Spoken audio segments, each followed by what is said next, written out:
Hi, everybody. Welcome back to the cabin at Frog Hollow.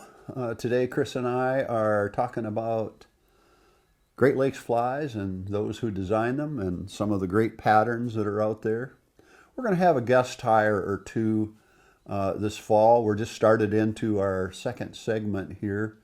Most of you have seen some of the history that we've done on some of the great Michigan historical flies. We filmed that last late fall and spring. We took the late spring and summer off to fish. Chris just got just got back from a great western trip. Kate and I have done some trips this spring. We did bone fishing in Belize. We went to the Nipigon River. Had a great summer fishing. This fly is a relatively new fly to me. When I say new, the method is segments called articulation.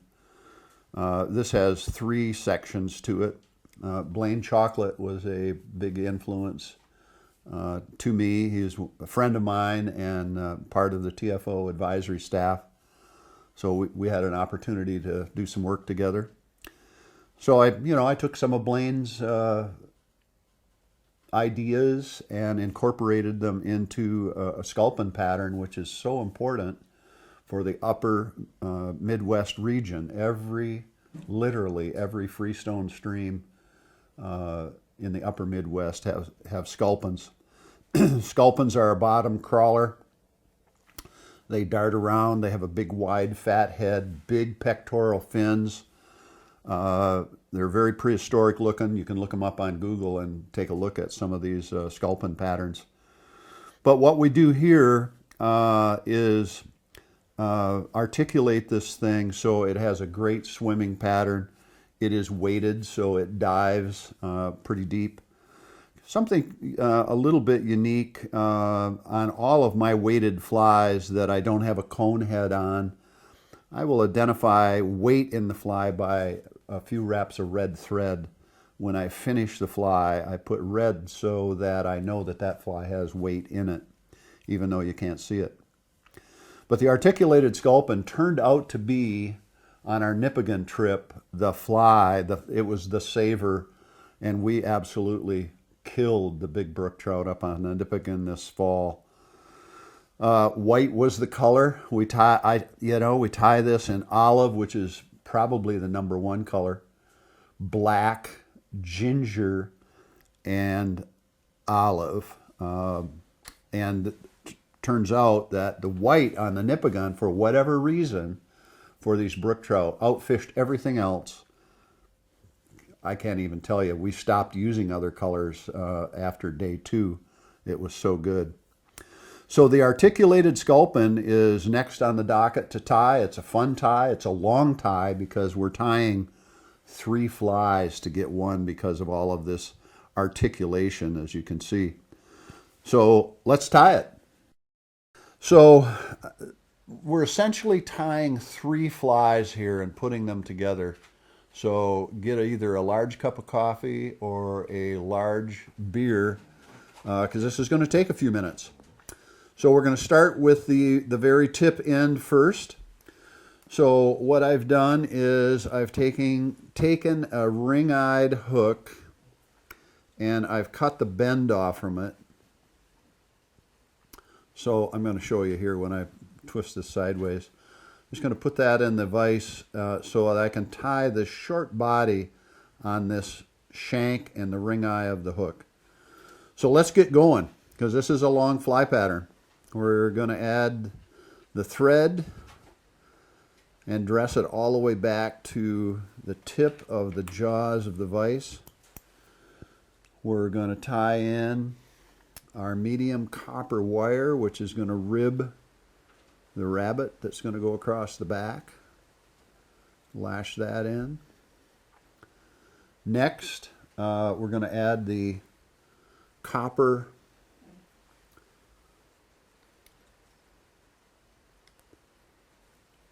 body material, which is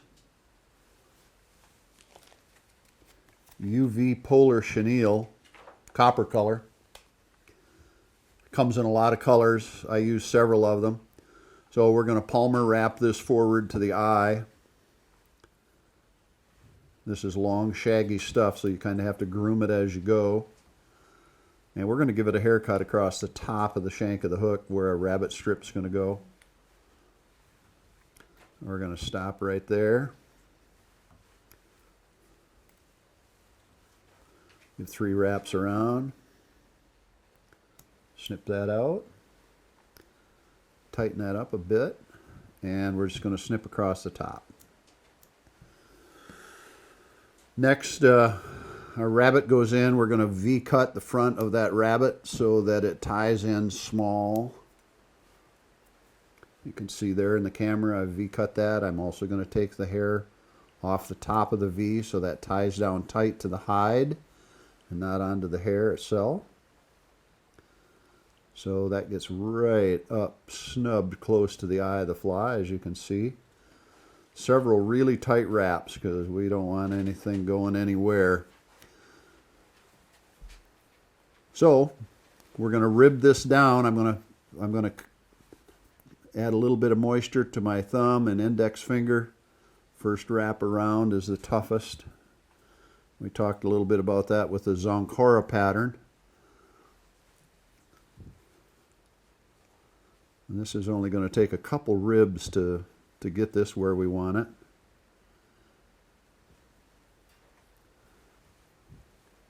And right up front and tie that copper off, that copper wire.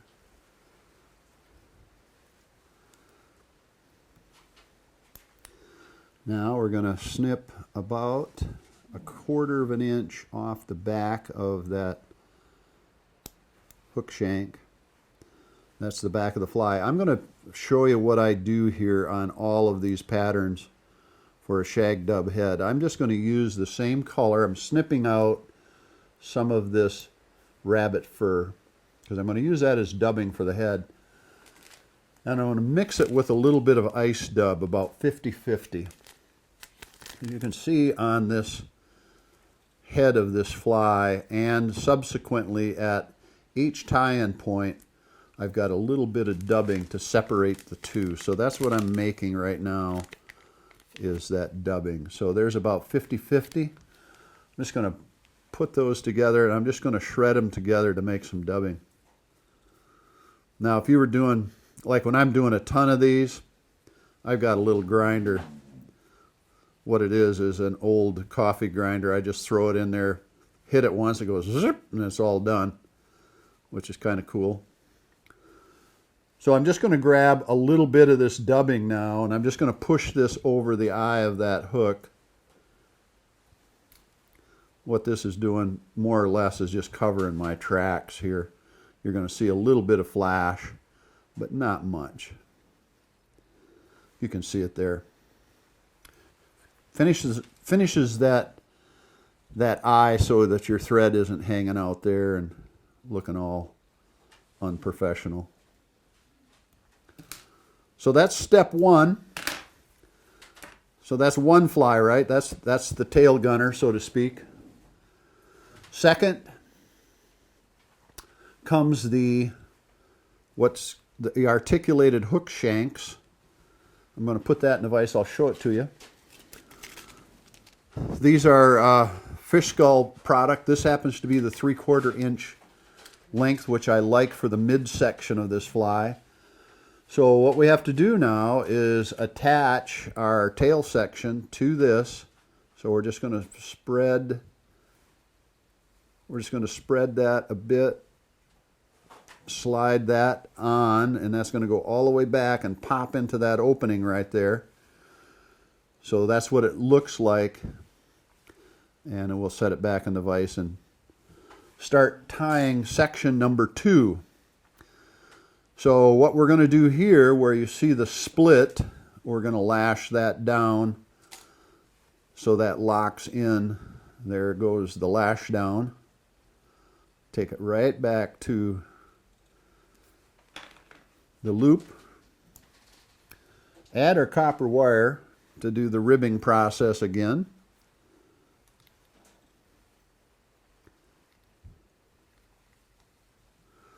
This is a fun fly, but it is a solid 10, 12-minute fly, sometimes more. Just depends on how the day goes, you know, with tying flies sometimes. Some days are good days, some days aren't. I think today's a pretty good day. I haven't made too many bad blunders so far. Shouldn't have said that. Here goes our copper UV chenille. Anybody that doesn't have this material ought to be rushing out and getting some, because it is magic. I use it a lot with black. I use it exclusively with olive. I also use it with ginger, which is one of the colors here, because we tie this in several colors: black, white, ginger, olive. So there's the body material tied in. Give a haircut across the back for a rabbit to lay. These zonker strips are magnum, which means they're 1/4 of an inch wide instead of an 1/8 of an inch wide. And, you know, the regular zonker strips are fine for little tiny flies, but, you know, these aren't tiny flies. These need some bulk, and the rabbit hair moves really nice. Okay, so here we go with our rib. Again, moisten your finger just a little bit, stand up that hair. There it is. Kind of reminds me of Kramer on Seinfeld. That moan in the background was Henry, our beagle, on Chris's lap. He's wanting more. Yeah, and there he's talking about it. Chris didn't pet him enough.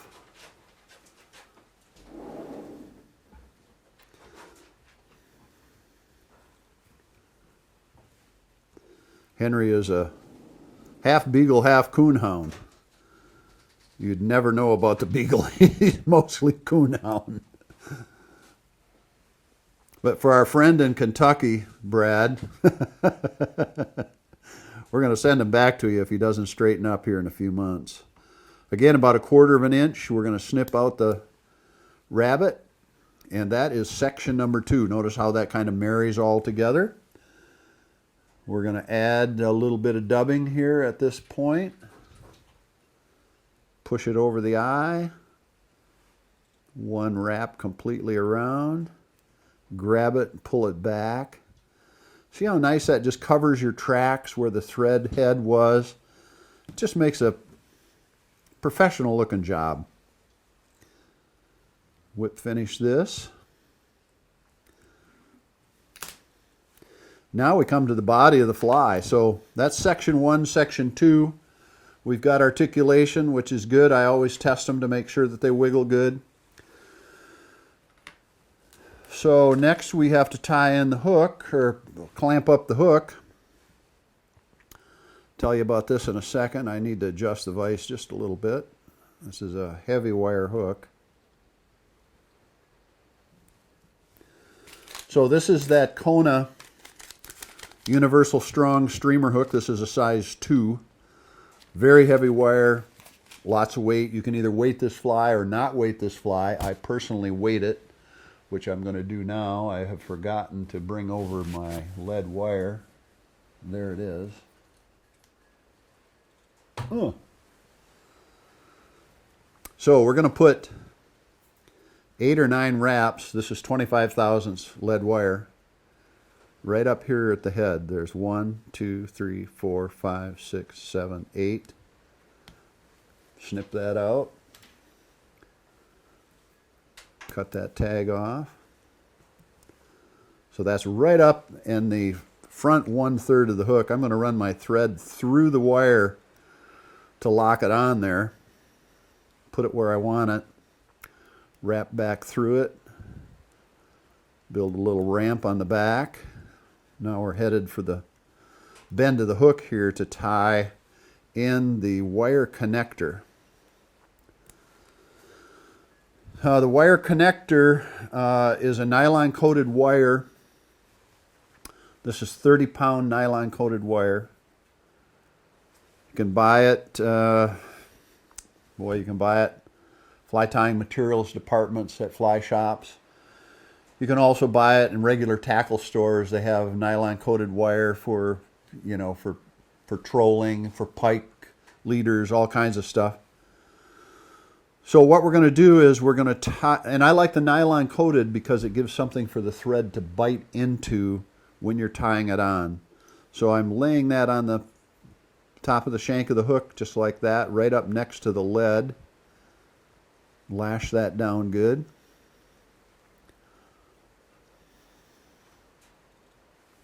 Let me tighten up my vise here. It's a little bit on the loose side. Now I'm going to take the back two sections of the fly. I'm going to come through the eye of that shank. I'm going to make a loop. You can see it there. And we're going to tie that down.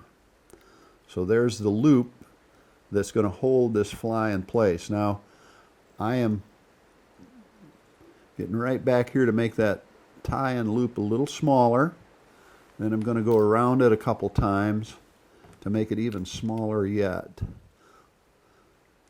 If it's too big if it's too big, what happens is sometimes this will get trapped and it won't allow this to fly back and forth in the articulation that you want. So I make sure that my loop is not very big back here, enough to give me all the motion I want, but not big enough to trap this eye of this articulated shank. Right here, right now, goes crazy glue. Let me grab that. Excuse my reach.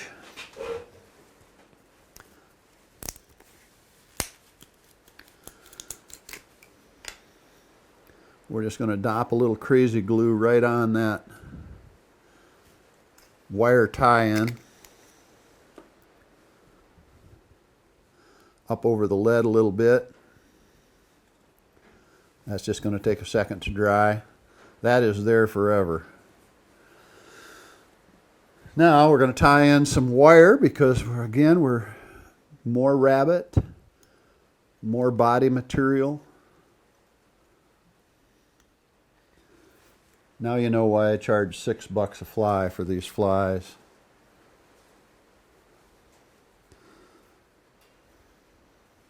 They're fun to tie, but they're also time consuming. Our copper UV.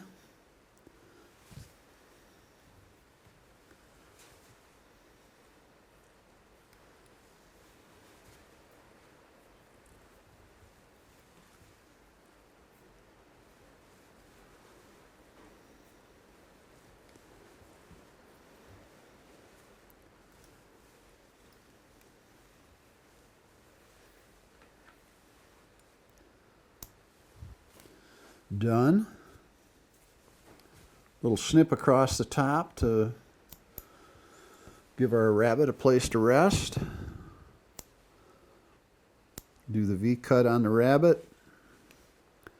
Remove the top fur. I told you were going to need a beer. I'm going to need a beer. Chris is going to need a beer.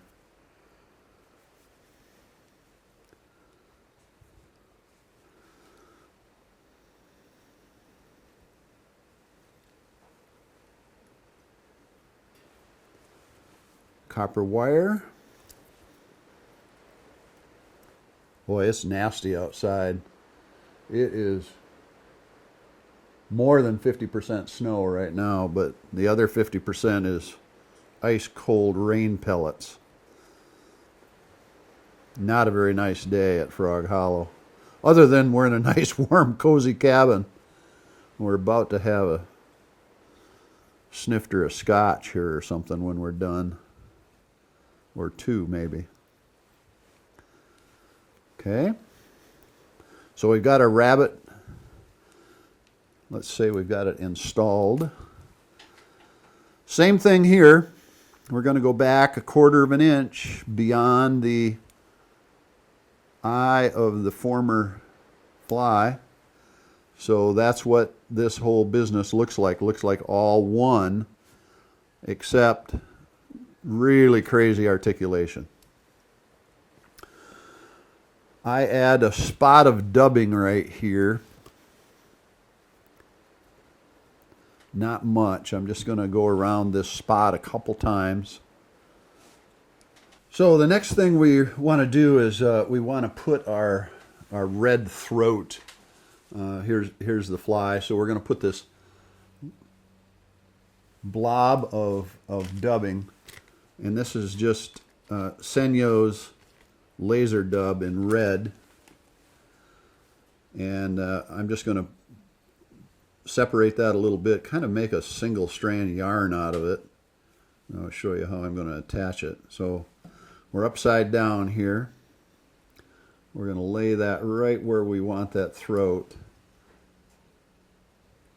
We're going to go around it twice, right exactly in the same spot. Jump up in front. And now we're going to lift that dubbing. You can see it's, lack of a better term, it's a piece of yarn now, and we're just going to angle cut it with the angle of the hook, and that adds our red throat. A touch of dubbing here because I'm about to tie in the pec fins, and I want just a little dubbing underneath those fine hen saddle patch so we don't break the stems. So here is the hackle from a speckled hen saddle patch. You can go into a fly shop. They'll have a dozen of them on a peg. There won't be 2 of them alike. So pick the ones you want. I pick light and I pick dark for tying lighter flies and darker flies. This is the darker of the batch. So I'm just now going to add that to the side of that fly to make the wide pectoral fin of a sculpin. So we're going to add that right on top of that little dab of dubbing that I did. And dubbing acts like a little cushion.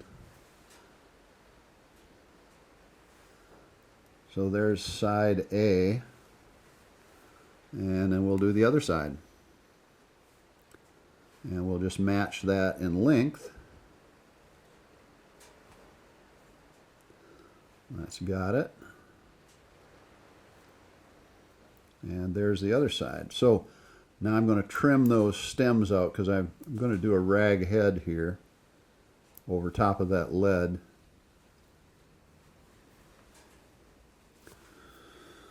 Here's the dubbing that we've blended to give us this sparkly bulk sculpin head. So this is rabbit fur and ice dub. I'm going to pull a pretty good sized chunk out here because I'll show you what we're going to do. This is no different than a wool head or, rag head. Pretty good sized chunk. This is going to push right over the shank of the hook and comforts that shank. This is the first of 3 installments. I've trapped it. Going to pull it back. Jump the thread up front. Installment number 2 coming. Just pull on that dubbing to get the fibers relatively straight because, again, we're pushing it over the shank of the hook and then we want it to flare afterwards. So push right down the center. Complete wrap all the way around the shank of the hook. Then stroke it back. Pack it. And installment number 3.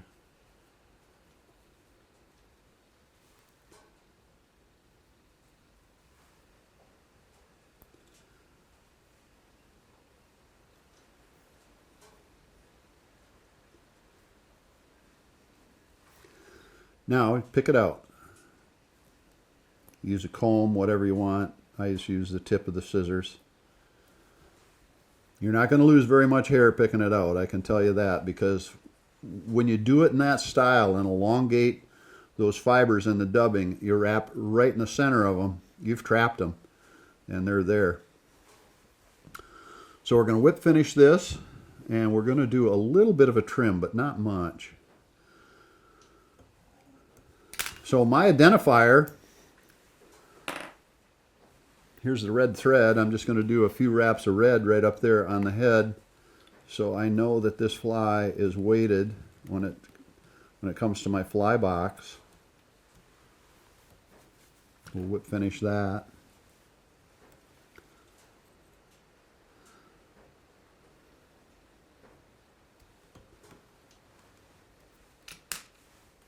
Cut the red out. Again, pick that out a little bit. The only place I trim is right here. I want the bottom of this head to be fairly flat.